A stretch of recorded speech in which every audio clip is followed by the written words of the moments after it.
दर्शन का सभी भक्तों का हृदय से धन्यवाद। कीर्तन में भाग लेने के लिए अभी हम लोग मंगलाचरण करते हैं। ओम अज्ञान तिमिरांधस्य ज्ञानांजन शलाकया चक्षुरुन्मीलितं येन तस्मै श्री गुरुवे नमः। श्री चैतन्य मनोभीष्टं स्थापितं येन भूतले स्वयं रूप कदा मह्यं ददाति स्वपदान्तिकम्। वन्देऽहं श्री गुरु श्री युगपद कमलं श्री गुरु वैष्णवांश च श्री रूपम साग्र जातम सहगण रघुनाथम वितम तम सजीवम स्वादेतम सावधूतम परिजम सहितम कृष्ण चैतन्य देवम श्री राधा कृष्ण पादान सहगण ललिता श्री विशाखा वितांत च नम ओम विष्णु पादाय कृष्ण प्रेष्ठाय भूतले श्रीमते भक्ति वेदांत स्वामी इति नामने नमस्ते सारस्वती देवे गौरवाणी कारिणे निर्विशेषा शून्यवादी पाश्चात्य देश तारिणी वांछा कल्पतरुभ्यस्य कृपा सिंधु एव च पतितानां पावनेभ्यो वैष्णवेभ्यो नमो नमः। नमो महावदान्याय कृष्ण प्रेम प्रदायते कृष्णाय कृष्ण चैतन्य नामने गौरत्विषे नमः। हे कृष्ण करुणा सिंधु दीन बंधु जगतपते गोपेश गोपिका कांत राधा कांत नमस्तुते। तप्त कांचन गौरांगी राधे बिंदाबनेश्वरी विषभानुसुते देवी प्रणमामि हरिप्रिये। नीलांचल निवासाय नित्याय परमात्मने बलभद्र सुभद्रायां जगन्नाथाय ते नमः। जय श्री कृष्ण चैतन्य प्रभु नित्यानंद श्री अद्वैत गदाधर श्रीवासादि गौर भक्त बिंद मुखम करोति वाचालम पंगु लंघेगिम यत्किपातमहं वन्दे श्री गुरु दीनतारिणं परमानंद माधवम श्री चैतन्य ईश्वरं।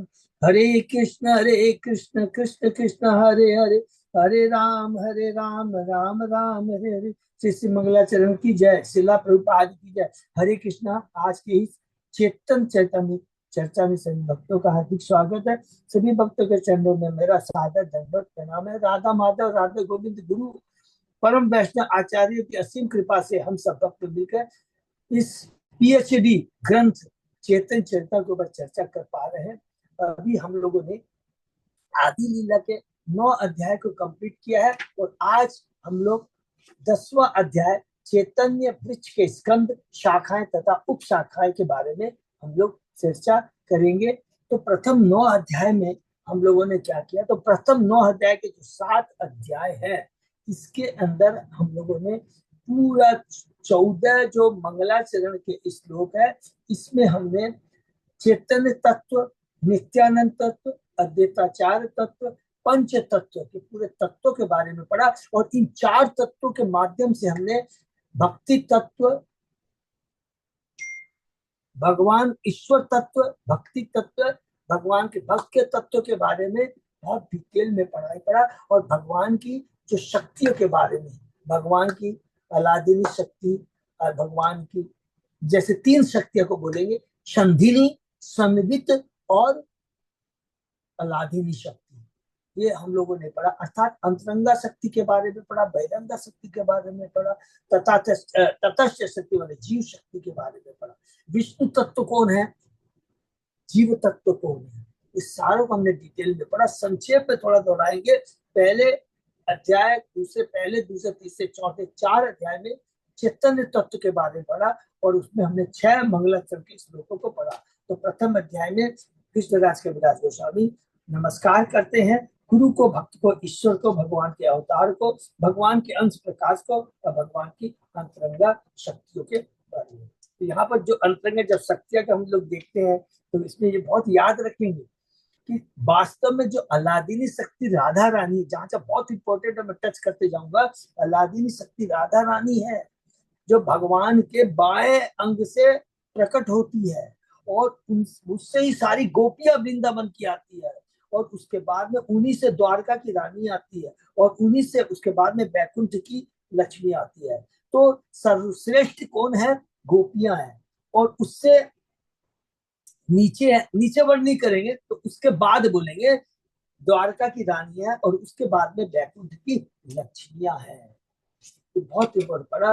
और उसके बाद में हम लोगों ने दूसरे अध्याय में कृष्ण तत्व पढ़ा। क्या तत्व है कि कृष्ण स्वयं भगवान है, अवतारी है और सारे अवतार उन्हीं से निकलते हैं।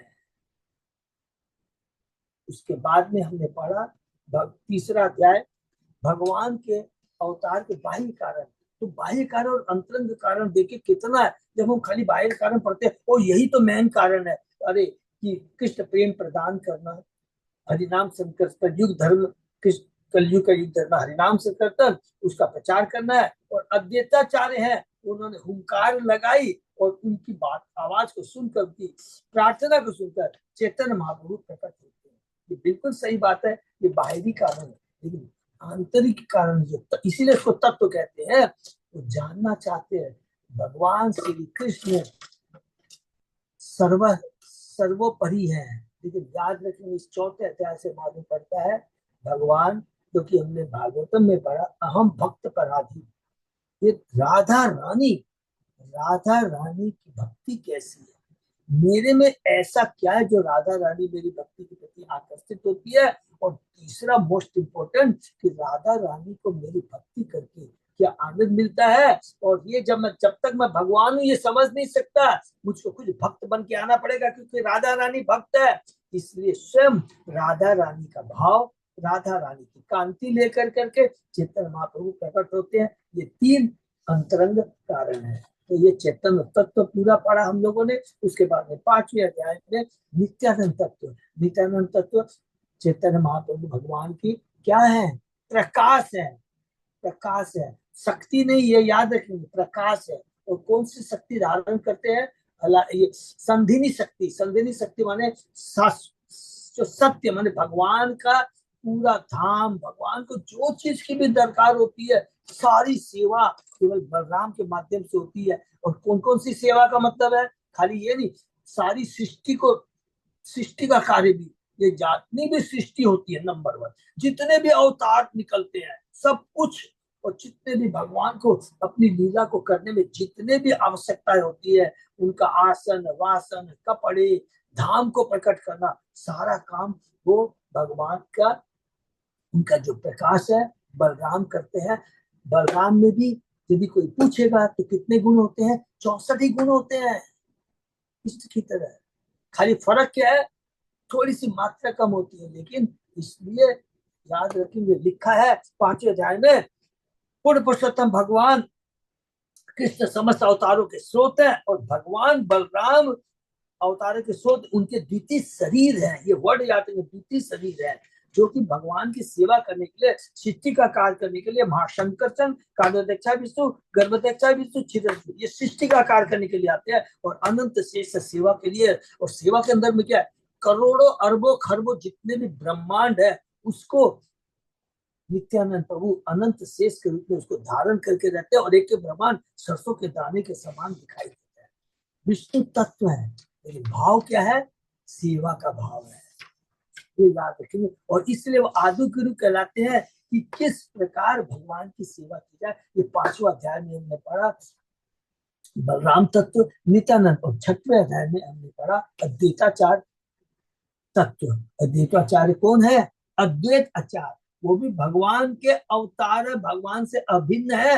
और दूसरा क्या, आचार्य कहलाते हैं। उद्देश्य क्या, भगवान को सेवा करना, भगवान के प्रचार कार्य में मदद करना, गुरु का आचार्य का पद निभा कर करके सेवा करना। और जब भी देखिएगा जो प्रचार कार्य करता है उसका भाव तभी, वो तभी प्रचार कार्य करने लग सकता है जब उसका दासत्व भाव, ये बहुत इंपॉर्टेंट चीज है, दासत्व भाव रहेगा, कुछ भी कर लेंगे, इतना आगे बढ़ जाएंगे, क्योंकि भगवान का दास होने से बड़ा कोई पद है ही नहीं। क्योंकि भगवान अपने दास के बस में होता है। तो सोचिए भगवान की, भगवान बगड़े हुए कि भगवान का भक्त बड़ा हुआ, भगवान का भक्त बड़ा हुआ। देखिए तत्व के हिसाब से, लीला के हिसाब से, तो तत्व के हिसाब से तो क्लियर समझ में आ गया। खाली एक श्लोक याद रखेंगे, उसे सब समझ में क्या, एते चांस कला पुस्तक कृष्णस्तु भगवान स्वयं, और ईश्वर परम कृष्ण सच्चिदानंद अनादि आदि गोविंद सर्व कारण कारण, उससे सब इतना सुंदर एक्सप्लेन कर पाएंगे ना, ये तब तो हम लोग को कहीं नहीं मिलेगा। उसके बाद में लास्ट जो 7वां अध्याय है मंगलाचरण के लास्ट श्लोक, जिसको 14 नंबर श्लोक है, तो मैं बोलना भूल गया। प्रथम 6 श्लोक चेतन तत्व के बारे में, उसके बाद में 5 श्लोक है, 6 5 11 नित्यानंद तत्व के बारे में, उसके बाद में 2 श्लोक है 12 और 13 अद्वैताचार तत्व के बारे में, और लास्ट 14वां श्लोक है वो पंच तत्व के बारे में। यहाँ करके पूरा चीज एक्सप्लेन कर देते हैं एकदम। कृष्ण कौन है? भक्त रूप में आए हैं। बलराम कौन था? भक्त स्वरूप है, माने उनके विस्तार है, प्रकाश है। अद्वैताचार्य कौन है? भक्त अवतार है। गदाधर पंडित कौन है? वो भक्त शक्ति है। और श्रीवास ठाकुर कौन है? शुद्ध भक्त है। ये कह कर करते, और यहाँ पर 7वें अध्याय में डिटेल में ये बहुत स्पेशल पाया। कृष्णदास कविराज गोस्वामी ने 7वें अध्याय के अंदर कितना बड़ा क्या चीज, ये तो पंच तत्व को एक्सप्लेन किया, उसके बाद में हरि नाम की महत्ता को बताया, और किस प्रकार उन्होंने मायावाद का खंडन किया प्रकाशन सरस्वती का, और वेदांत किसको कहते हैं ये बताया। वेदांत में क्या है, सार क्या वेदांत का, कुछ भी हो, जो कि सनातन गोस्वामी को हम लोग पाएंगे मध्य लीला में, संबंध, अविधेय और प्रयोजन, ये बताया। तो ये पूरा खत्म हुआ। 8वें अध्याय के अंदर में हमने पढ़ा, शीर्षक है कि लेखक कृष्णदास कविराज गोस्वामी ये ग्रंथ जो लिखने जा रहे हैं। तो हमने क्या पाया कि इस ग्रंथ के अंदर में सबसे पहले वो ये कहते हैं कि देखो ये ग्रंथ ना, इसका कोई क्रेडिट मेरे को मत देना, इसका क्रेडिट जाता है वृंदावन दास ठाकुर को। और कौन है वो? वृंदावन कोई छोटे मामूली नहीं है, वृंदावन दास ठाकुर श्रीवास ठाकुर है, जो कि परम भक्त है। उनकी जो भतीजी है नारायणी, उनके पुत्र है। हरि बोल। और कहते हैं कि वृंदावन ठाकुर ने चेतन बाबू के संन्यास से पहले की लीला एवं नित्यानंद की लीलाओं का बहुत डिटेल में वर्णन किया। जितनी भी जगाई मगाई की लीला, जितने भी आप सुनेंगे ना, हम लोग खोजेंगे प्रभु है कहाँ, ये सब चैतन्य भागवत के अंदर है पूरा। और जितने भी चेतन महाप्रभु के अभी हम लोग 10वें अध्याय में पढ़ेंगे, जितनी भी उनकी शाखा है, एक एक से है, पूरा का पूरा उनका डिटेल लीला का वर्णन, नित्यानंद प्रभु के बचपन से लेकर करके पूरा अंत तक का लीला का वर्णन, सारा का सारा वर्णन कृष्ण वृंदावन दास ठाकुर ने किया है। इसलिए वो कहते हैं कि जो वृंदावन दास ठाकुर ने वर्णन कर दिया है, उसके बाद की ही लीला अर्थात चेतन महाप्रभु के 24 साल अर्थात संन्यास की लीला का मैं वर्णन डिटेल में कर पाऊंगा। और ये नहीं बोला कि वो नहीं कर पाए, वो वृंदावन ठाकुर नहीं कर पाए, ऐसा नहीं लिखा इसलिए है कि वृंदावन दास ठाकुर ने लिखा, सॉरी कृष्ण कहते हैं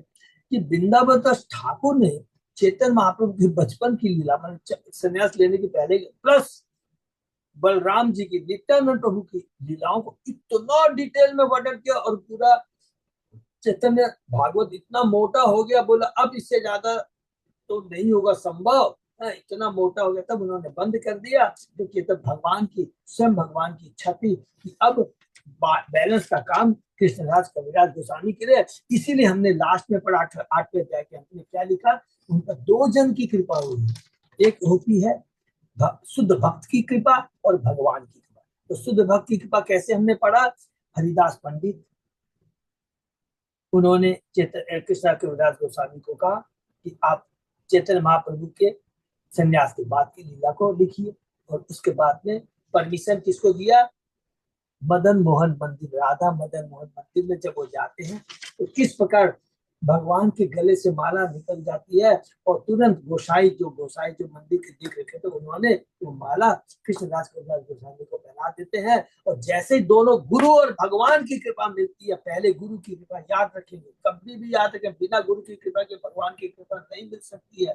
पूरा आप शास्त्र खोल लीजिए, भगवान के वचन को देख लीजिए, पहले गुरु की कृपा को किसकी मिली, हरिदास पंडित की, गदाधर पंडित के शिष्य अनंताचार्य हरिदास पंडित, और सारे बहुत सारे इसमें वृंदावन में तो परम आचार्य, तो उनकी कृपा मिली है, उन्होंने उनको उत्साह दिया है। उसके बाद में भगवान मदन मोहन कृपा किए हैं, एकदम याद रखें। तो इस प्रकार ये बताते हैं कि ये कृष्ण चैतन्य चैतन्य क्यों नहीं। अब 9वें अध्याय से चेंज आया, हमने पढ़ा भक्ति का कल्प बीच। इसमें हम लोगों ने पढ़ा कि चैतन्य महाप्रभु जो है वो, उन्होंने सोचा कि मेरा नाम विश्वम्बर तभी सक्सेस होगा, सफल होगा, जब अखिल ब्रह्मांड को भगवत प्रेम से भर दूं। तो इसलिए उन्होंने भक्ति का बीज लेके आए, हरि बोल। और इसके बाद उस भक्ति का जो बीज है, उसके प्रथम कौन थे? बीज अंकुरित हुआ माधवेंद्रपुरी, हरि बोल। और माधवेंद्रपुरी के शिष्य हुए ईश्वरपुरी। और इसके बाद में बताते हैं कृष्ण के उदाहरण कि चैतन्य महाप्रभु से माली बने, तना बने और शाखाएं बने। तो जब वो माली तो बन गए, तो मेन जो उनकी 9 जड़ें थी, जो हम लोगों ने पढ़ा है, मुख्य 9 जड़ें कौन कौन है? परानंदपुरी, केशव भारती, ब्रह्मानंदपुरी, ब्रह्मानंद भारती, श्री विष्णुपुरी, श्री केशवपुरी, कृष्णानंदपुरी, श्री नरसिंह तीर्थ और सुखानंदपुरी। इन सातों का बहुत डिटेल में वर्णन हमको 10वें अध्याय में मिलेगा। और इस प्रकार हमने देखा कि किस प्रकार चैतन्य महाप्रभु माली बनी, वो मूल शाखा बने। उनसे 2 मैन तना निकले, वो कौन है? नित्यानंद प्रभु और अद्वैताचार्य, हरि बोल। और वही नित्यानंद प्रभु की शाखाएं, उनकी जो अलग अलग शाखा है, जो कि हम 11वें अध्याय में देखेंगे। और अद्वैताचार्य और गदाधर पंडित की शाखाएं 12वें अध्याय में देखेंगे। और लास्ट में इस अध्याय में चैतन्य कृष्ण भगवान चैतन्य महाप्रभु कहते हैं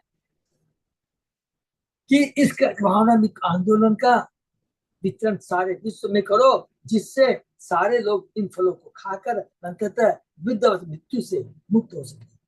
जिसने भारत भूमि में जन्म लिया है, उसे उसको अपना जीवन सफल बनाना चाहिए और अन सारे लोगों को लाभ के लिए कार्य करना चाहिए। ये कहते हैं 9वें अध्याय को इस तरह समाप्त करते हैं। अब 10वें अध्याय में प्रवेश करते हैं। यहाँ पर थोड़ा सा मैं जब थोड़ा सा स्टडी कर रहा था, देख रहा था, तो एक एडवाइस की दरकार है बहुत। तो ये मैं थोड़ा सा, सब भक्त लोग मेरे को एडवाइस करेंगे कि समरी में बहुत ध्यान से सुनेंगे, और थोड़ा अगर कलम पेंसिल भी हो तो थोड़ा ले लेंगे तो बहुत अच्छा रहेगा। 10वां अध्याय में जो है चेतन वृक्ष के स्कंद के बारे में लिखा है। अच्छा, जितने भी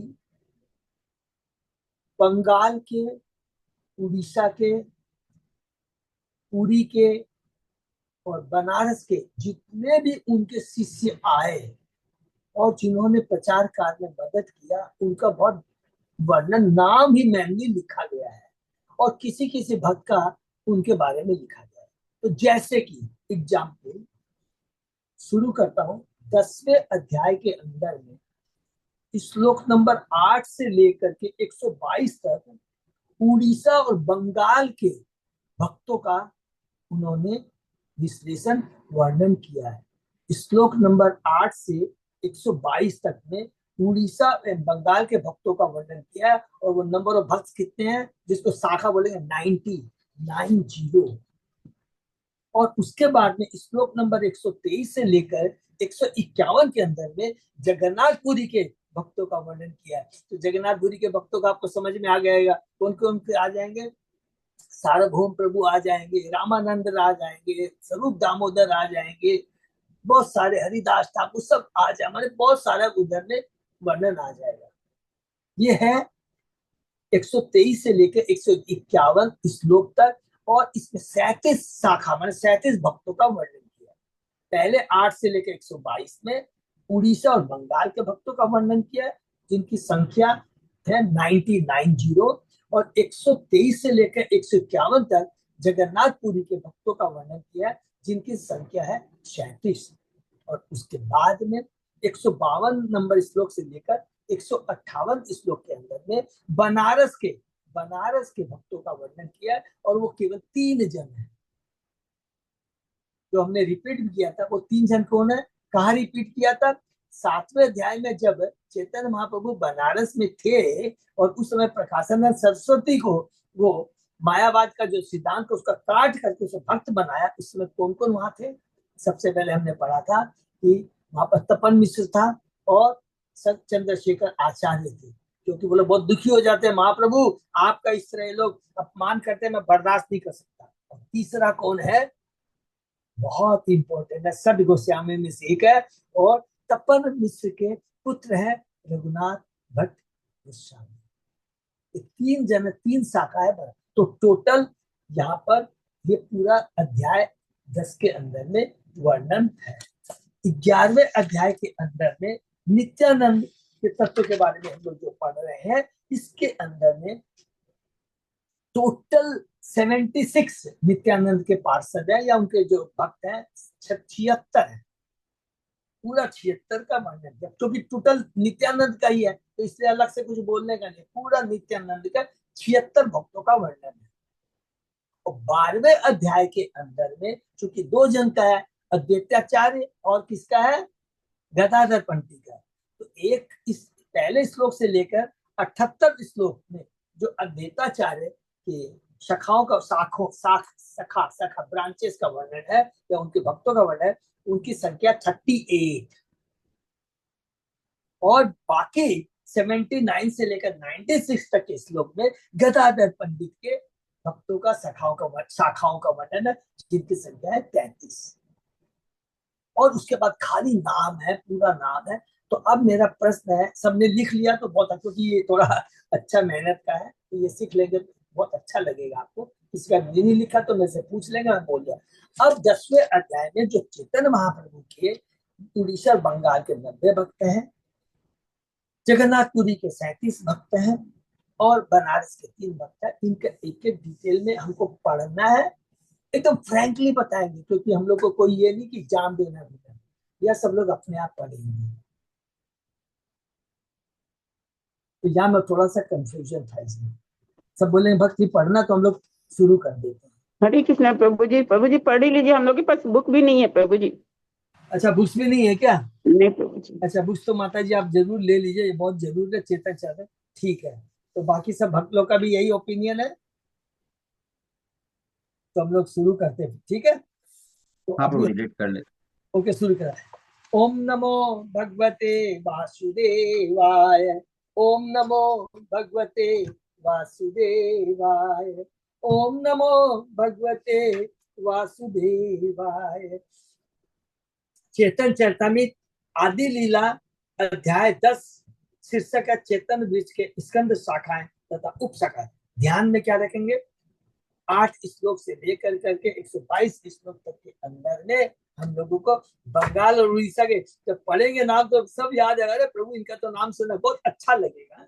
तो बहुत अच्छा है, थोड़ा सा इसमें कंसेंट्रेशन रखना, ऐसा नहीं कि प्रभु बोरिंग लग रहा है, ये भाव नहीं आना चाहिए, बस ये थोड़ा ध्यान रखेगा। तो शुरू करते हैं। इस अध्याय में श्री चैतन्य नामक वृक्ष की शाखाओं का वर्णन हुआ।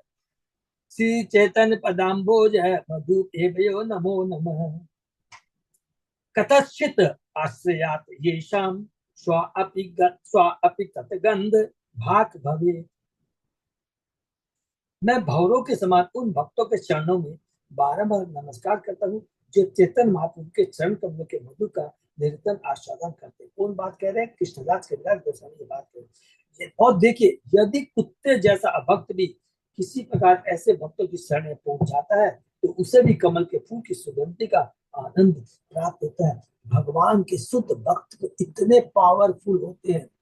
ये पूरा भागवतम चेतन गीता में आप पूरा देखेंगे, भगवान के शुद्ध भक्तों का संग करना समझ ले जीवन धन। उनकी कृपा के बिना भगवान कहते मैं मिल ही नहीं सकता, क्योंकि भगवान कहते मैं खुद उनके अधीन रहता हूँ।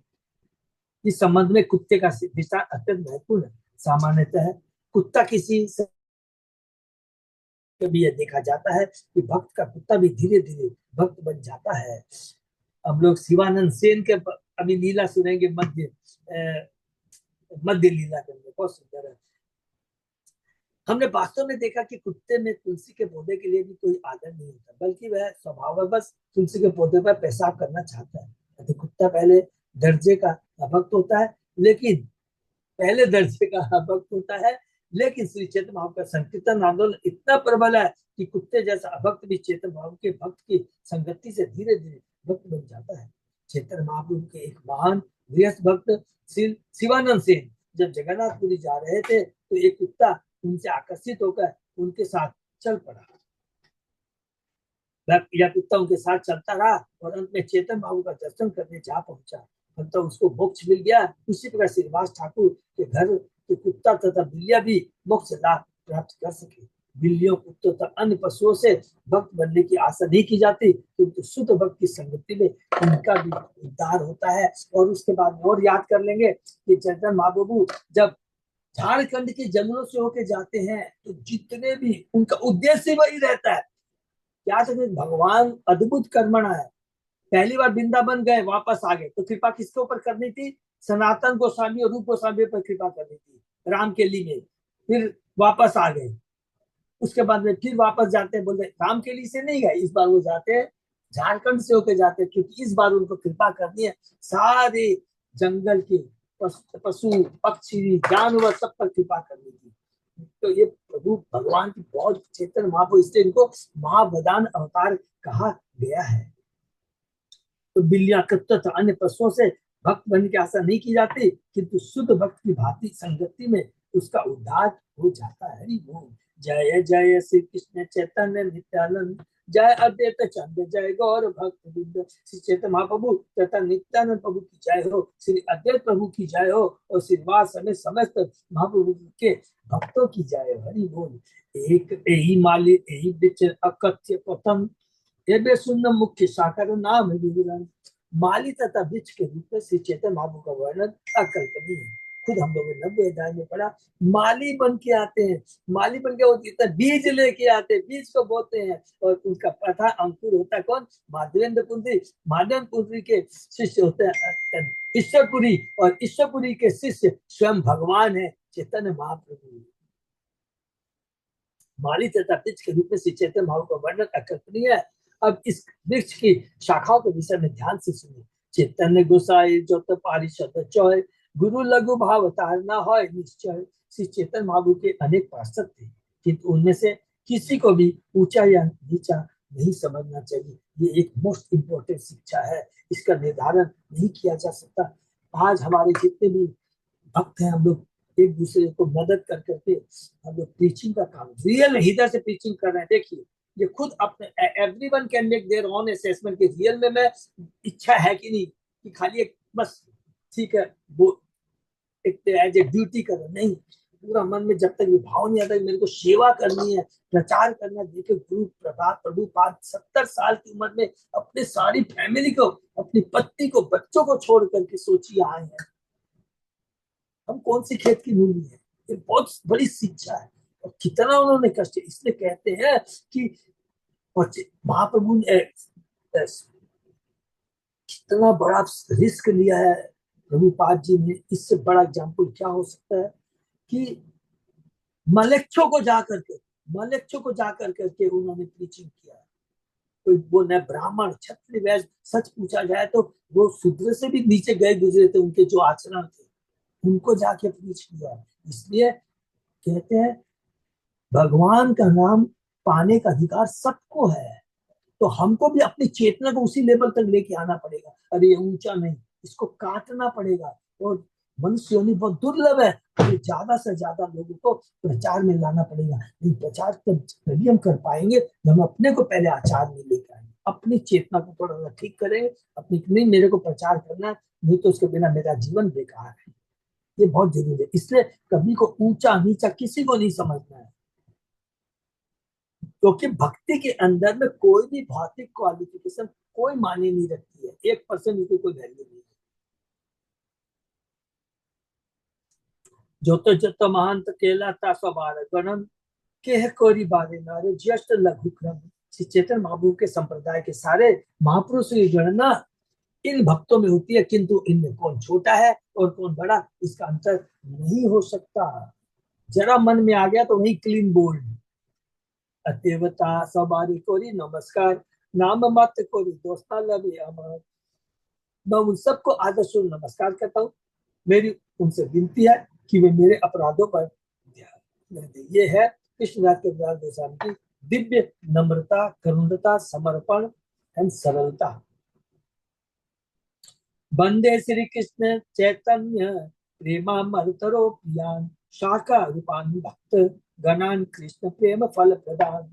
मैं भगवत प्रेम से शाश्वत वृक्ष रूपी श्री चैतन्य महाप्रभु के समस्त प्रिय भक्तों को नमस्कार करता हूँ। मैं इस वृक्ष की समस्त शाखाओं रूपी महाप्रभु के उन भक्तों को नमस्कार करता हूँ जो कृष्ण प्रेम रूपी फल का वितरण करते हैं, चखते नहीं है। देखिए, वितरण करते हैं।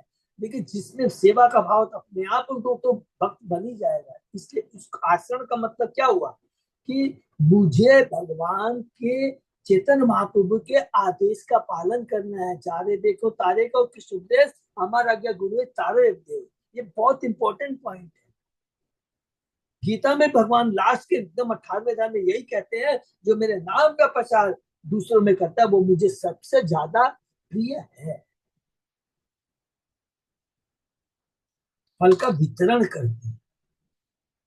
श्री कृष्णदास के दास गोस्वामी चेतन महाप्रभु के समस्त प्रचारक भक्तों को उच्च नीच का भेदभाव किए बिना नमस्कार करते हुए एक उदाहरण प्रस्तुत करते हैं। किंतु दुर्भाग्य इस समय भगवान चैतन्य के ऐसे अनेक मूर्ख तथाकथित भक्त जो ऐसा भेद करते हैं। उदाहरण प्रभुपाद की उपाधि आध्यात्मिक गुरुओं को विशेषकर प्रख्यात गुरुओं को अर्पित की जाती है। जैसे श्री रूप गोस्वामी प्रभुपाद, श्री जीव गोस्वामी प्रभुपाद या श्री भक्ति श्री ठाकुर गोस्वामी को। किंतु जब हमारे शिष्यों ने अपने गुरु को प्रभुपाद के रूप में संबोधित करना चाहा तो कुछ मूर्ख लोग ईर्ष्या करने लगे। हरे कृष्ण आंदोलन के प्रचार कार्य पर विचार किए बिना ही हमारे शिष्य इसलिए ऐसा करने लगे क्योंकि उन्होंने अपने गुरु को प्रभुपाद का संबोधित करना शुरू कर दिया था।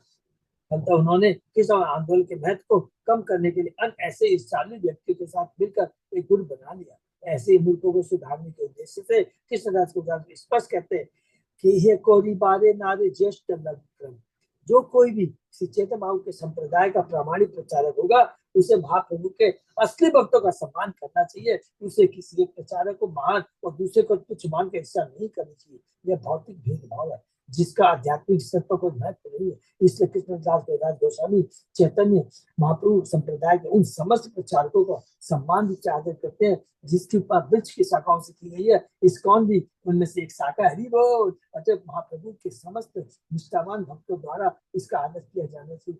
यहाँ थोड़ा सा हम लोग देखिए अपने पर्सनल भक्तों में बात कर लेते हैं। इवन प्रभुपाद जी के अलग हमारे गुरु महाराज है ना, सबको समान दृष्टि से देखना है। और ये नहीं कि क्या पता है स्वामी गुरु महाराज का शिष्य है तो कभी ये राधानाथ स्वामी महाराज का शिष्य है, ये प्लीज जरा भी मन में नहीं आना चाहिए। अभी आप खुद देखिए गुरु भाइयों में कितना प्रेम है, ये बहुत इंपॉर्टेंट चीज है।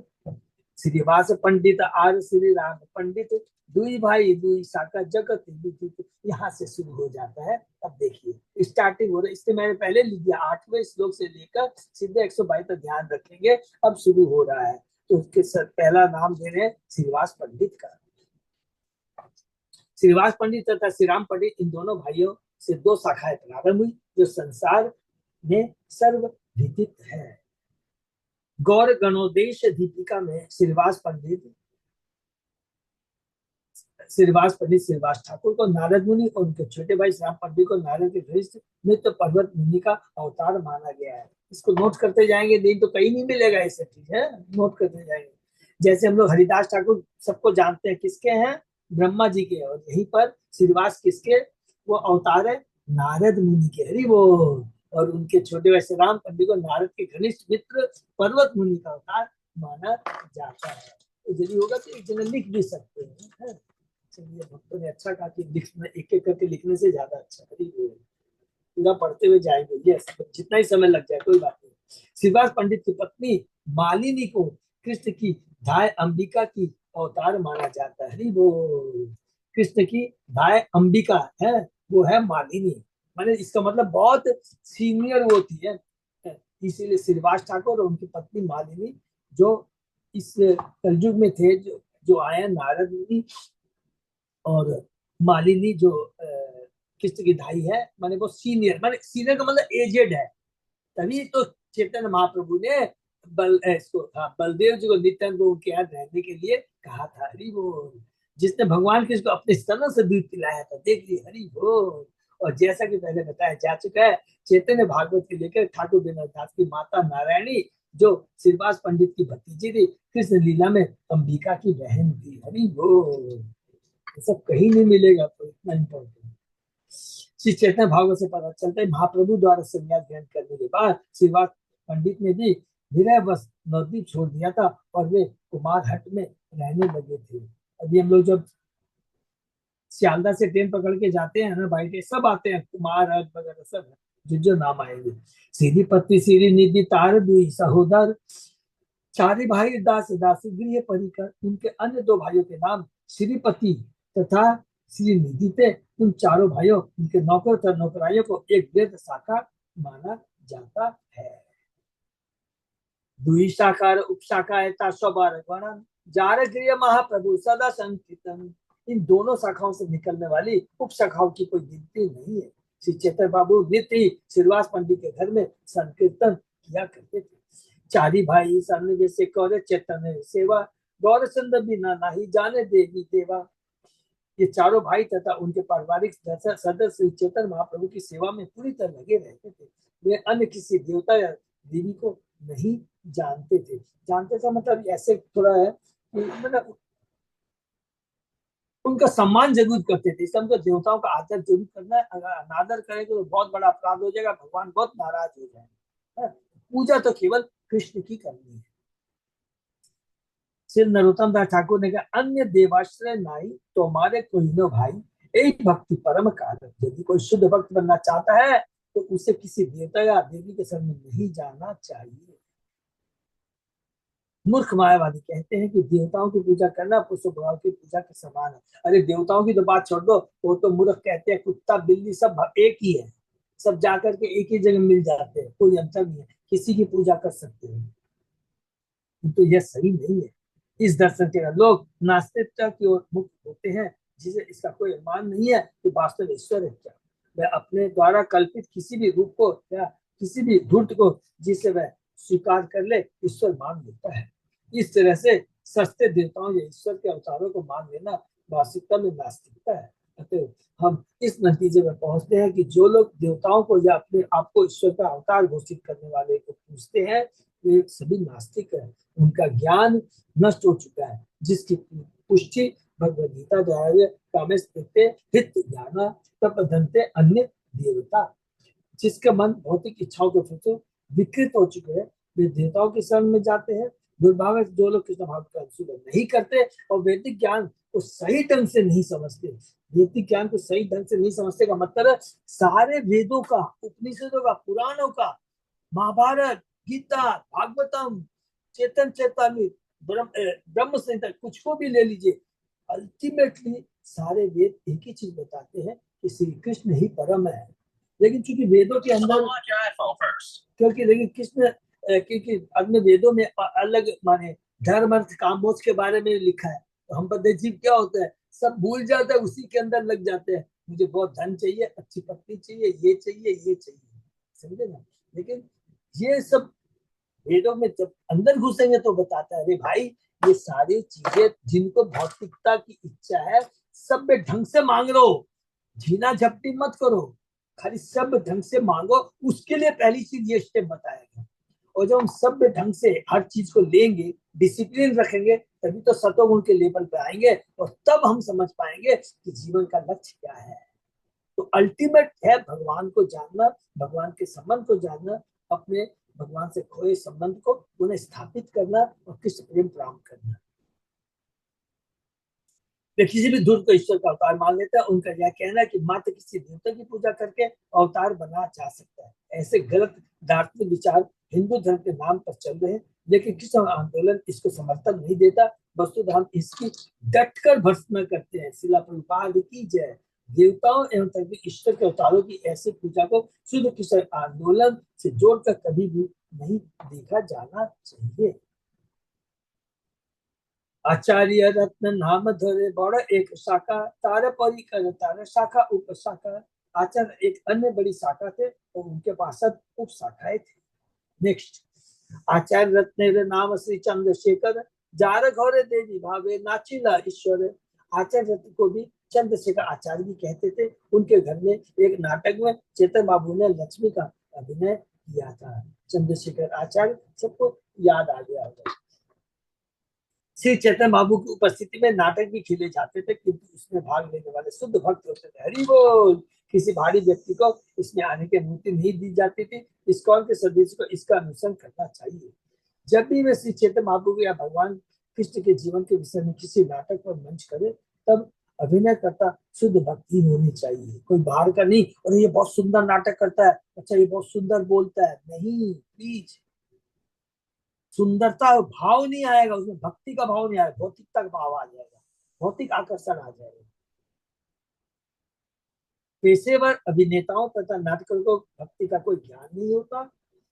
अतएव यद्यपि वे अत्यंत कलापूर्ण ढंग से अभिनय कर सकते हैं, लेकिन ऐसे प्रदर्शनों में प्राण नहीं होते, उनमें दिव्य आकर्षण नहीं होता, दिव्य भक्ति का भाव नहीं आएगा।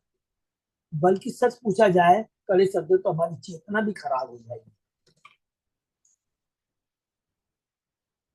श्री भक्ति साहब चंद्र ठाकुर ऐसे अभिनेता को जापता जले नारद जिसका था पाखंडी नारद। हरि बोल। कभी कभी कोई अभिनेता नाटक में नारद का अभिनय करता है, यद्यपि उसका निजी जीवन नारद जैसा बिल्कुल नहीं होता, क्योंकि वह भक्त नहीं है। श्री चैतन्य महाप्रभु तथा भगवान श्री कृष्ण की लीला संबंधी अभिनय में ऐसे अभिनेताओं की आवश्यकता नहीं है। कोई बात नहीं है ना, कोई नया भक्त है बेचारा, लेकिन भक्त है, लेकिन भाव अच्छा है, कोई बात नहीं, थोड़ा कम करेगा, लेकिन आपको उसमें हम लोगों को और ज्यादा आनंद आएगा। श्री चैतन्य महाप्रभु चंद्रशेखर के घर में अद्वैत प्रभु श्रीनिवास ठाकुर अन्य भक्तों के साथ नाटक किया करते थे। जिस स्थान पर चंद्रशेखर का घर था अब वह ब्रज पतन कहलाता है। श्री भक्ति ठाकुर ने इस स्थान पर श्री चैतन्य मठ की एक शाखा की स्थापना की। जब श्री चैतन्य महाप्रभु ने संन्यास लेने का निश्चय कर लिया तो इसकी सूचना श्री नित्यानंद प्रभु ने श्री चंद्र आचार्य को दी। अतः जब महाप्रभु ने कटुआ में केशव भारती से ग्रहण किया तब उपस्थित थे। यही पहले व्यक्ति जिन्होंने नवदीप महाप्रभु द्वारा संन्यास ग्रहण करने की बात के समाचार दिए। करीब चंद्रशेखर आचार्य चैतन्य भाव की लीलाओं की अनेक महत्वपूर्ण घटनाओं के समय उपस्थित थे, तो उन्हें भी चैतन्य बीज की दूसरी शाखा माना जाता है। नेक्स्ट, पुंडरिक विद्यानिधि बड़ शाखा जानी जार नाम लो प्रभु कांदिला अपनी। तो बहुत इंपॉर्टेंट है, भक्त है, इसके बहुत सुंदर मिला, इसलिए रूपा जी बहुत कृपालु है, इसी के अंदर में हम लोग पढ़ रहे हैं। तृतीय बड़ी शाखा पुंडरिक विद्यानिधि थे, जो श्री चैतन्य महाप्रभु को इतने प्रिय थे कि कभी कभी उनकी अनुपस्थिति में महाप्रभु स्वयं रो पड़ते थे। गौर गणोदेश दीपिका में श्री पुंडरिक विद्यानिधि को कृष्ण लीला में श्रीमती राधा रानी के पिता बतलाया गया है। हरि बोल। अतः चैतन्य महाप्रभु उन्हें पिता तुल्य मानते थे। पुंडरिक विद्यानिधि के पिता बालेश्वर नाम से प्रसिद्ध थे। एक अन्य मत के अनुसार वे शुक्लांबर ब्रह्मचारी थे और उनकी माता का नाम गंगा देवी था। एक मत के अनुसार बाणेश्वर श्री शिवराम गंगोपाध्याय के वंशज थे। पुंडरिक विद्यापति का मूल निवास पूर्वी बंगाल, आजकल बांग्लादेश में ढाका के निकट बांदिया गांव में था, जिसमें वारेंद्र कुल के ब्राह्मण परिवार रहते थे। कभी कभी ये वारेंद्र ब्राह्मण एक अन्य कुल के राणीय ब्राह्मणों से झगड़ पड़ते थे। इससे पुंडरिक विद्यानिधि के परिवार का बहिष्कार कर दिया, जिससे वे सम्मान पूर्वक न रह सके। श्री भक्ति साहब अपने अनुभाष्य में लिखते हैं, जो भक्ति साहब की जो रचना है अनुभाष्य में लिखते हैं कि इस परिवार के एक सदस्य वृंदावन में रह रहा है, जिसका नाम सरोजानंद गोस्वामी है। इस परिवार की विशेषता यह थी कि हर सदस्य को एक ही पुत्र था या पुत्र था ही नहीं, अतः यह परिवार बहुत विस्तृत नहीं था। पूर्वी बंगाल में चटग्राम नामक जिले में स्थान है, जिसका नाम हाट हजारी है, जिससे कुछ ही दूर पर मेखला ग्राम है, जहाँ पुंडरिक विद्यानिधि के पूर्वज रहते थे। चटग्राम के घोड़े, बैलगाड़ी अथवा स्टीमर द्वारा मेखला ग्राम पहुंचा जा सकता है। स्टीमर स्टेशन का नाम अन्नपूर्णा घाट है। यहाँ से 2 मील दक्षिण पश्चिम की ओर पुंडरिक विद्यानिधि का जन्म स्थान है। यहाँ पर पुंडरिक विद्यानिधि ने जो मंदिर बनवाया था वह अब बहुत जीर्ण हो गया और उसकी मरम्मत किए जाने की आवश्यकता है। इसके बिना यह मंदिर शीघ्र ही ध्वस्त हो जाता है।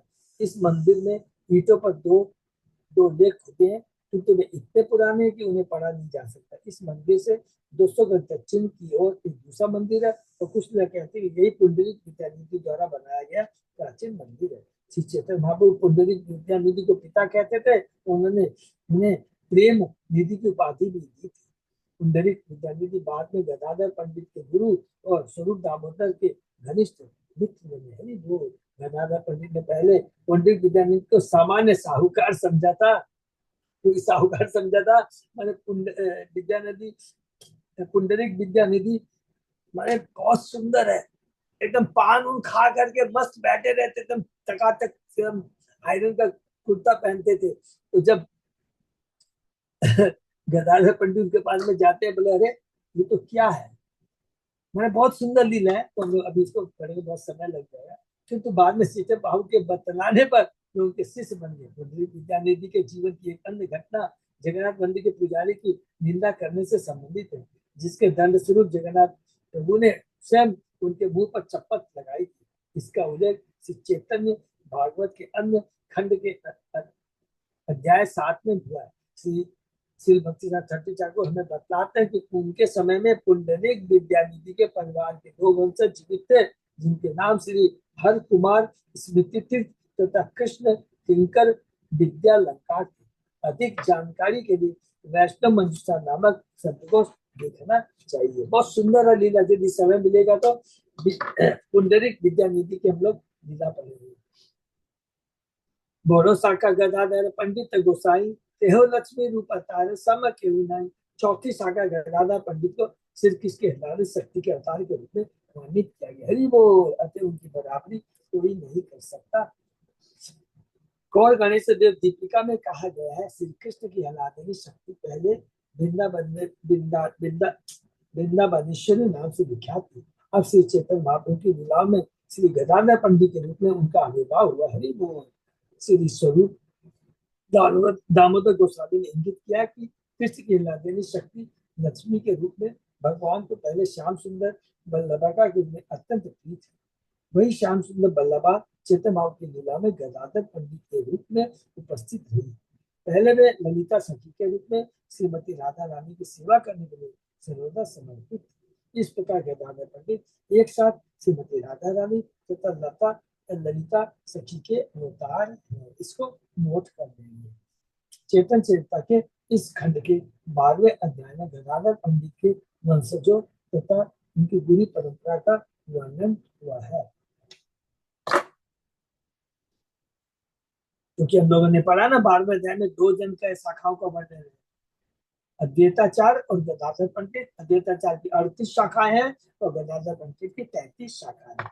तार शिष्य उपशाखा यही मत सब शाखा उपशाखा लिखा। उनके शिष्य तथा शिष्य उनकी उपशाखाएं, उन सब का वर्णन कर पाना कठिन होगा। बक्रेश्वर पंडित प्रभु बड़ो प्रिय विद्य एक भाव 24 प्रहर जार नित्य। वृक्ष की 5वीं शाखा बक्रेश्वर पंडित श्री चैतन्य भाव के अत्यंत प्रिय सेवक थे। वे 72 घंटे तक लगातार भावी होकर नृत्य कर सकते थे। हरि बोल। गौर गणेश दीपिका में कहा गया है कि बक्रेश्वर पंडित अनिरुद्ध के अवतार थे। वे विष्णु चतुर्विभाषे शंकर तथा प्रद्युम्न में से एक थे। वे लगातार 72 घंटे तक अद्भुत ढंग से क्रिया कर सकते थे। जब श्री चैतन्य महाप्रभु ने श्रीवास पंडित के घर पर अभिनय में भाग लिया था, तब बक्रेश्वर पंडित मुख्य नर्तकों में से एक थे और वे लगातार उतनी देर तक नाचते रहे। श्री चैतन्य महाप्रभु के एक उड़िया भक्त श्री गोविंद दास ने उनकी पुस्तक गौर कृष्णोदय में बक्रेश्वर पंडित के जीवन चरित्र का वर्णन किया। उड़ीसा में बक्रेश्वर पंडित के अनेक शिष्य हैं और वे उड़िया होते हुए भी गौड़ीय वैष्णव कहलाते हैं। इन शिष्यों में से गोपाल गुरु तथा उनके शिष्य श्री ध्यान चंद्र गोस्वामी उल्लेखनीय है। नेक्स्ट, अपने महाप्रभु गाये जा नृत्य काले प्रभु ने चरण धरी बक्रेश्वर बने। जब बक्रेश्वर पंडित नाच रहे थे तब स्वयं श्री चैतन्य महाप्रभु ने गान गाया। हरि बोल। फलतः बक्रेश्वर पंडित महाप्रभु के चरण पर गिर पड़े और इस प्रकार बोले, 10 सहस्त्र गंधर्व मोरे देह चंद्रमुख तारा गाय मुहि नाचो तबे मोर सुख। हे चंद्रमुख कृष्ण भगवान, हे निताई, हे चैतन्य महाप्रभु, कृपा मुझे आप 10,000 गंधर्व दे। जब मैं नाचूं और वे गाएं तब मैं परम प्रसन्न होऊंगा। गंधर्व के निशाबी गंधर्व स्वर्गीय गैयों के रूप में विख्यात है। जब भी स्वर्गलोक में गाय की आवश्यकता होती है तब गाने के लिए गंधर्वों को बुलाया जाता है। गंधर्व लगातार कई दिनों तक गा सकते हैं, इसलिए बक्रेश्वर पंडित चाहते थे जब वे गाएं तो वे स्वयं नाचे। प्रभु बोले, तुम्ही मोर पक्ष एक शाखा आकाशे उड़ी ताम जो दीपा आर पाखा। अभी बोल प्रभु, आपने कितना बड़ा डिजिनेशन है। महाप्रभु ने उत्तर दिया, मेरे पास तुम्हारे समान केवल एक ही पंख है, किंतु यदि मेरे पास दूसरा पंख होता तो मैं निश्चय आकाश में उड़ता। पंडित जगदानंद प्रभु प्राण रूप लोक ख्यात जो सत्य भामार स्वरूप। ये भी बहुत इंपॉर्टेंट नोट करके रखिए। जगानंद पंडित है चैतन्य भाव की 36 शाखा जगानंद पंडित थे। ये जब चैतन्य महाप्रभु बंगाल से उड़ीसा जाते थे ना, तो यही सब लोग साथ में थे। दामोदर पंडित, जगानंद पंडित, अद्वैताचार्य सॉरी नित्यानंद प्रभु, ये सब लोग साथ में थे। वे सत्यभामा भगवान कृष्ण के प्रकार से एक के अवतार माने जाते हैं। गदाधर पंडित सॉरी जगानंद पंडित। जगानंद पंडित ने श्री चैतन्य महाप्रभु के साथ अनेक लीलाएं की। इनमें से मुख्य थे कि वे महाप्रभु के नित्य पार्षद थे और श्रीवास पंडित तथा चंद्रशेखर आचार्य के घरों में महाप्रभु की लीला में विशेष रूप से सम्मिलित होते थे। खाली भगवान को खाने के लिए देते थे, नहीं खाते तो नाराज हो जाते थे। तृतीय करीते चाहे प्रभु रे लालन पालन वैराग्य लोक भय प्रभु ना माने। जगाधर पंडित सत्य भाव अवतार के रूप में सर्व चेतन भाव की सुविधाओं का ध्यान रखते थे, किंतु सन्यासी होने के कारण महाप्रभु उनके द्वारा प्रदत्त सुविधाओं को स्वीकार नहीं करते थे। बोलते थे ये करो ये करो, महाप्रभु भागते थे, बोले अरे भाई मैं सन्यासी हूँ, ठीक है तुम द्वापर युग में ठीक है मेरी पत्नी थी, अभी मैं सन्यासी हूँ, तो अभी मेरे को इतना तंग मत करो। बहुत डरते थे, बहुत सुंदर, मैंने आंख से पानी आ गया। चेतन बाबू बहुत डरते थे जगानंद पंडित से, ना कर देंगे तो नाराज हो जाएगा। इतना भाव था भक्त का, मैंने भक्त के प्रति देखेंगे ना अभी मध्य लीला में आंख से आंसू आ जाएंगे। बहुत सुंदर लीला। दुई जो ने खट्ट मोटी लगाए खुदल तारे पिछले कहता आगे कई सकल। कभी कभी ये दोनों छोटी चीजों पर झगड़ते हुए प्रतीत होते थे, किंतु ये झगड़े उनके प्रेम पर आधारित होते थे, जिनके बारे में मैं आगे बताऊंगा। हरि हो। राघव पंडित प्रभु आद्य अनुचर तार एक शाखा मकर ध्वज कर। तो राघव पंडित आ गए, उनकी बहन दमयंती प्रभु के लिए क्या बनाते थे। बाप साल भर प्रभु महाप्रभु खाते थे, ये दोनों भाई बहन मिलकर जो बनाते थे। राघव पंडित प्रभु आद्य अनुचर तार एक शाखा मुख्य मकर ध्वज। श्री चैतन्य महाप्रभु के मूल अनुयायी राघव पंडित 7वीं शाखा कहे जाते हैं। उनसे एक अन्य उप शाखा निकली जिसमें मकर ध्वज कर मुख्य थे। मकर ध्वज का कुल नामकर्ता आजकल कायस्थ जाति में यह उपनाम प्राय पाया जाता है। गौर गणोदेश दीपिका में बताया गया धनिष्ठा भक्ष सामग्री कृष्णा यादाद ध्वजे अमिताम शिव श्याम प्रथम गौरांग प्रियो राघव पंडित। राघव पंडित पहले भगवान श्री कृष्ण की लीलाओं के समय ब्रज की एक अंतरंग गोपी थी, इसको भी नोट कर लेंगे, जिसका नाम धनिष्ठा था। धनिष्ठा नाम की गोपी कृष्ण के लिए सदैव भोजन बनाया करती थी। ताहर भोगिनी दमयंती प्रभु दासी प्रभु रे भोग सामग्री जकोरे बासी। राघव पंडित की बहन दमयंती महाप्रभु की प्रिय सेविका थी। वह सदैव विभिन्न भोग सामग्री करके महाप्रभु के लिए भोजन बनाती थी। अपने अनुभाष्य में इसने भक्ति शास्त्र सरस्वती ठाकुर लिखते हैं, गौर गणेश दीपिका में उल्लेख है, गुणमाला भजे याशित दमयंती तू तत्स्वशा। अब गुणमाला नामक गोपी राघव पंडित की बहन दमयंती के रूप में प्रकट हुई। मैंने द्वापर लीला में कृष्ण की लीला में कौन कौन गोपियां थी, इस चेतन बाबू की लीला में कौन कौन है, तो ये सुंदर देखिए किस्सा इतनी सुंदर इंफॉर्मेशन हमें दे रहे। पूर्वी बंगाल रेलवे में कलकत्ता के साथ स्टेशन के आगे सोदपुर नाम एक स्टेशन है, जो कलकत्ता से बहुत दूर नहीं है। इस स्टेशन से एक मील से कम दूरी पर गंगा नदी के पश्चिम में पानीहाटी नाम का एक गाँव है, वो जहाँ अब भी राघव पंडित का आवासीय मकान है। राघव पंडित की समाधि एक पक्के चबूतरे के रूप में है, जिस पर एक लता फैली है।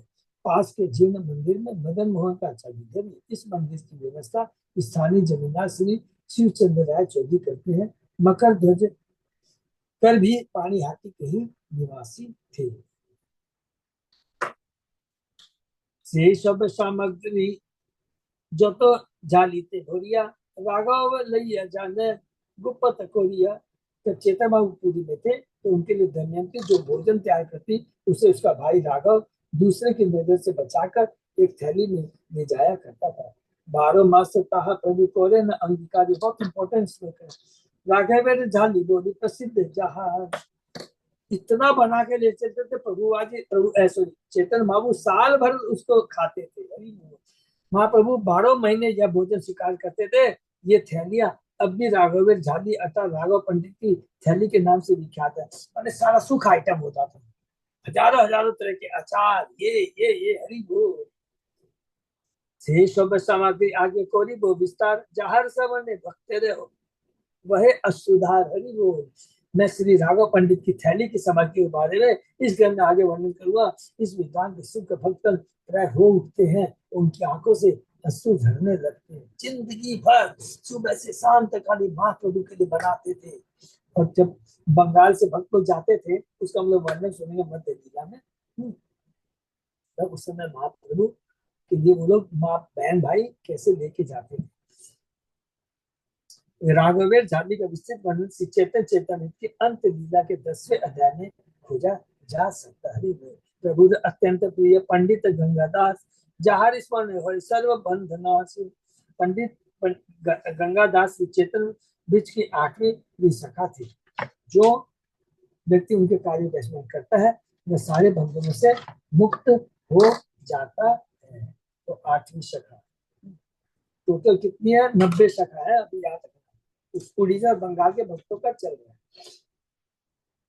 चैतन्य पार्षद श्री आचार्य पुरंदर पिता कोरी जा रहे बोले गौरांग बहुत सुंदर। श्री आचार्य पुरंदर 9वीं शाखा थे जो श्री चैतन्य महाप्रभु के नित्य पार्षद थे।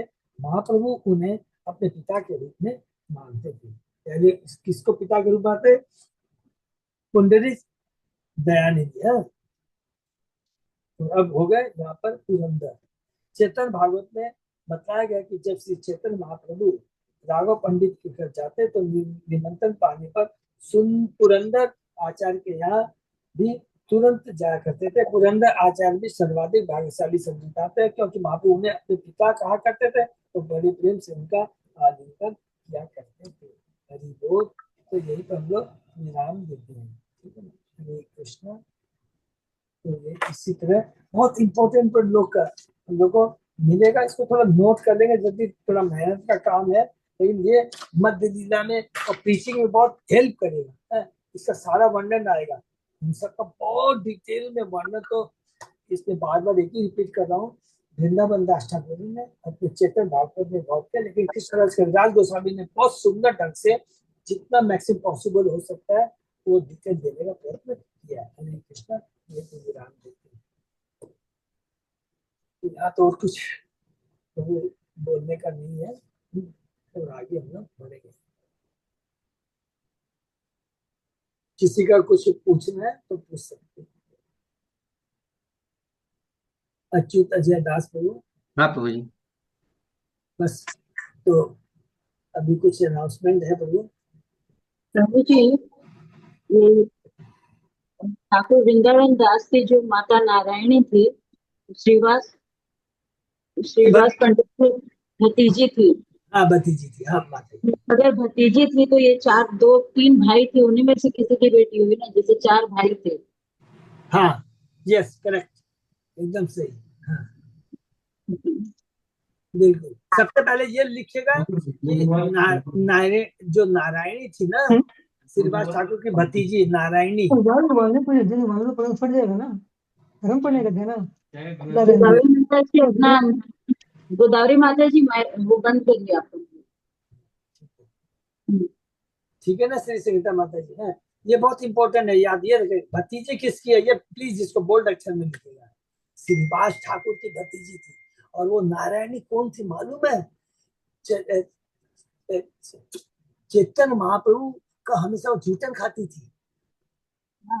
उसका जूठन खाने से इतनी उसके अंदर में दिव्य शक्ति आ गई तो उनके गर्भ से आप समझ लीजिए कितना बड़ा महान वृंदावन दास ठाकुर प्रकट हुए हैं। इसीलिए एक एक चीज को तत्वों को बहुत ध्यान रखना है। मैंने बड़े बड़े आचार्य का जैसे हम लोग गुरु महाराज का आते हैं ना तो सब लोग पागल हो जाते हैं। गुरु महाराज का उच्छिष्ट खाना एक बूंद भी एक दाना भी मिल जाएगा ना, आप देखिएगा कितना चेतवा में परिवर्तन आएगा। समझ उस समय कोई मन थोड़ा इधर उधर उदास है, ये थोड़ी भौतिकता तंग कर रही है, एक दाना खा लीजिए, एकदम उससे बड़ा विटामिन और कोई नहीं है इससे काम। इसलिए हमेशा उच्छिष्ट लेना चाहिए, उनका करना चाहिए, संग करना चाहिए, उच्छिष्ट लेना चाहिए, क्योंकि हर चीज में आध्यात्मिक शक्ति होती है, बहुत इंपॉर्टेंट। तो अभी हम लोग पढ़ेंगे, बहुत सुंदर है। और ये फिर से सब भगवान एक दूसरे के लिए प्रार्थना करेंगे। ये जो हम चर्चा कर पा रहे हैं ना, ये विशेष भगवान की विशेष कृपा हम लोगों के ऊपर है, नहीं तो नहीं कर पाएंगे, चाहे कितनी मेहनत कर लीजिए, कितना प्लानिंग कर लीजिए, नहीं कर पाएंगे। तो ये भगवान की विशेष कृपा हम भक्तों पर, तो भगवान को, गुरु को प्रणाम करते हैं। और अच्युत दास प्रभु और तो कोई अनाउंसमेंट नहीं है, खाली दीपक मायापुर का बस खाली रहेगा अपना जाना। हरी बोल। वही मैं बोला था, थोड़ा सा मायापुर का ध्यान रखिएगा। कल बीच में अभी रोज बात होती है, अब उन्होंने एक ही बात कहा है कि प्रभु अब आप कोई रूम यदि कोई कैंसिल कुछ होगा तो आप समझ लीजिए। तो हाँ प्रभु ठीक बात। उन्होंने इशारा कर दिया मेरे को, अभी नहीं होगा पहले, क्योंकि हमारे 60 रूम्स हुए, 60 की 62 रूम्स हुए, और सब मिला करके अपने जगन्नाथ जी के करीब 32-33 रूम है, और कैंसिल नहीं होंगे। फिर भी वो हम्बल बोले, हाँ अगर कोई अगर आज सपोज आजकल बोलते मैं नहीं जाऊंगा किसी कारण से, तो मैं उनको इन्फॉर्म करूंगा, तब वो क्या करेंगे, अगर कोई दूसरा ले लेता तो इट्स ओके, कोई दूसरी जगह हो जाता बुकिंग तो ओके, नहीं तो हम लोगों को पे करना पड़ेगा, क्योंकि हम लोग 2 महीने से, हम लोगों ने 1.5 महीने से बुकिंग कर रखा है, तो ये थोड़ा ध्यान रखेंगे। और वो बहुत हेल्प कर रहे हैं। दूसरा, कल उन्होंने मेरे को कहा कि आप लोग में से मैक्सिमम आप लोग में क्या, तो आप लोग थोड़ा हमको प्रसादम के बारे में बताएंगे, किस तरह का लेना चाहेंगे, मैं उसके लिए स्पेशल व्यवस्था करूंगा। हम लोगों के लिए उन्होंने स्पेशल एक पंडाल बनाया पीछे में, कि गर्मी में कोई तकलीफ नहीं, और हम लोगों के अलावा कोई दूसरा प्रसाद मान नहीं देगा। हरी बोल। इतना बढ़िया वो व्यवस्था कर रहे हैं बेचारे, जैसे भागवतम में हुआ था मीनू सिंघानिया माता जी के, उसी तरह हम लोगों के लिए पीछे में बनवाया है। तो तभी, और नाव बोट देखने में तो अच्छा ही लग रहा है, उन्होंने जी बहुत बढ़िया है प्रभु जी, बहुत अच्छी मेहनत करके देखिए, कवर्ड बोर्ड दे दिया कम से कम है, और बोला प्रभु यहाँ पर कोई बात, बेचारे ने अपनी तरफ से 20,000 रुपए एडवांस भी दे दिया, 20,000 को दे भी दिया। बोला नहीं तो कोई ये लोग का भरोसा नहीं है। बोला प्रभु आजकल क्या करें, नहीं तो फिर थोड़ा और दूसरा मिलता तो पट करके वो, तो हर चीज वो मेहनत कर रहे हैं, हम भी चेष्टा करें। और एक चीज मैं खाली रिक्वेस्ट करूंगा, एक ही जिन का जुगाड़ नहीं हो पा रहा है, कोई प्रीचर स्पीकर का नहीं है ना, तो भी आप लोग आपस में मिलके ना, नवदीप परिक्रमा के ऊपर बुक्स है, बहुत सिंपल है, बहुत सिंपल है, भक्ति भाव से पढ़ेंगे और अपने आप खुद ही लीला बोलेंगे ना, इतना आनंद आएगा, विश्वास कीजिए मेरे को। तो नवदीप परिक्रमा है, तो अगर माता जी लोग आपस में एक एक दो तो अलॉट कर लेना, 9 दीप है, किसी के ऊपर में इतना समय निकल जाएगा। वैसे तो लीला बोलने का टाइम बहुत कम मिलेगा, क्योंकि मेरे को कल राधापति बंशीधारी प्रभु ने चार्ट बनाया है, वो भी मैं पोस्ट करूँ आपके संग।